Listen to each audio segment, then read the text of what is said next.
Hi, എല്ലാവരും ഓണം കഴിഞ്ഞോ? എൻ്റെ ഓണം കഴിഞ്ഞു കേട്ടോ. നാളെ ഇനിയിപ്പോൾ ജോലിക്ക് പോകണം. ജോലിക്ക് അവർ ജോലി ഇട്ടിട്ടുണ്ട്. അപ്പോൾ ജോലിക്ക് പോകണം എനിക്ക് നാളെ. അപ്പോൾ എന്താ പറയുക, ആരും വിളിച്ചൊന്നും വിഷ് ചെയ്തില്ല കേട്ടോ.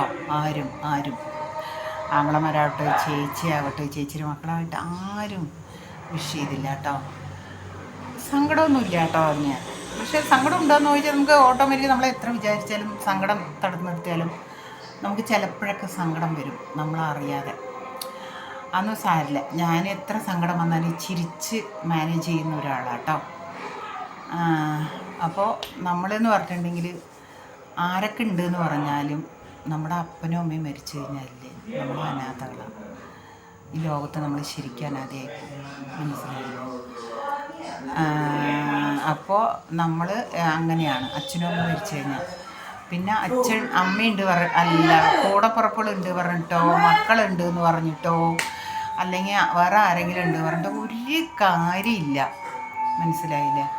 ഞാനെന്ന് പറഞ്ഞാൽ അങ്ങനെ ആരും ഒരു കാലി ചുവട്ടിൽ പോകാത്തൊരു വ്യക്തിയാണ്. കാരണം പറയാം, എനിക്കിഷ്ടമില്ല ആയിരത്തും പോവാനായിട്ട്. മനസ്സിലായ? നമ്മളെ വേണ്ടവർ നമ്മുടെ അടുത്തേക്ക് വരും, കൂടപ്പുറപ്പാണെങ്കിലും ആരാണെങ്കിലും. നമ്മളെന്തിനും ഇവരെ കാല് പിടിക്കാൻ പോണേ? മനസ്സിലാവുന്ന. അപ്പോൾ അങ്ങനെയൊക്കെയാണ് എൻ്റെ ഓണം കഴിഞ്ഞ്. പിന്നെ ഞാൻ എൻ്റെ വീട് എൻ്റെ വീടല്ല കേട്ടോ. എൻ്റെ അച്ഛൻ്റെ ഒരു 5-6 സെൻറ്റ് സ്ഥലമുണ്ട്. അത് വിൽക്കാനായിട്ട് ഇങ്ങനെ നോക്കുന്നുണ്ട്.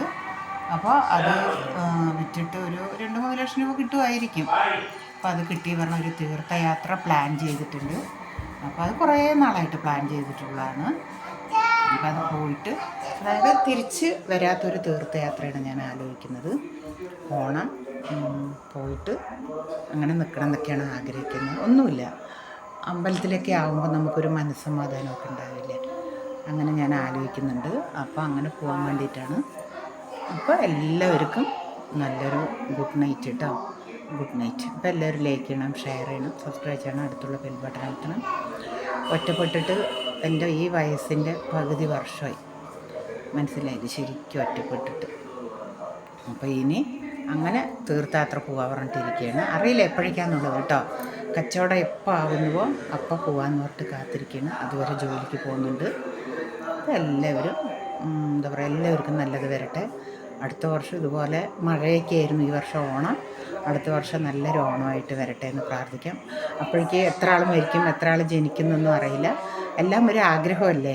നമുക്ക് കുറേ വർഷം ജീവിക്കണം എന്നൊക്കെ ആഗ്രഹിക്കാം.